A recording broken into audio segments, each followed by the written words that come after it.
In today's video, I'm going to teach you how to add a buy button in Shopify. This is a great way to enhance your customers' shopping experience, making it easy to purchase products from your store. So let's dive in and get started. First, what you're going to want to do is go to your Shopify store. Simply log into your account and navigate to the homepage of your store. This serves as your command center where we'll begin the process of installing a buy button.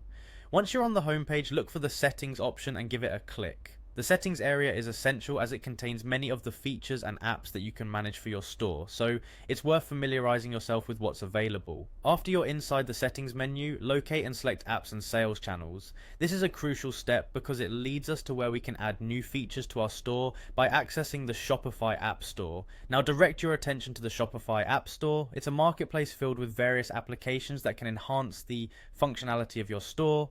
Here we need to search for the specific app that will help us add a buy button. In the search bar, type in buy me. You'll then see a list of options appear, but the one we are interested in is the buy me sticky buy button. Once you find that, click on it to proceed to its page where you can learn more about what it offers. The sticky buy button is a fantastic tool because it ensures your buy button is always within reach for your customers, encouraging conversions. From the apps page, click on install. You may be prompted to confirm this choice, so be sure you have reviewed any permissions or requirements it may need. Once installed, the app will guide you through choosing a plan. There are often free options available which are suitable for getting started without any upfront investment. Select the free plan and proceed. Next, we need to enable the buy button on both desktop and mobile platforms. This flexibility ensures all your customers, no matter their device, can enjoy a seamless shopping experience.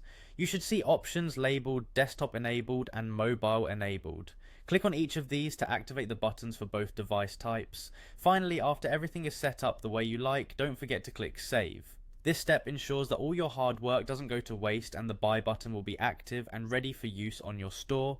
Within just a few minutes, you've successfully added a buy button to your Shopify store. Now your customers can easily make purchases with more convenience, and you should notice an improvement in their shopping experience. Thanks for watching and happy selling.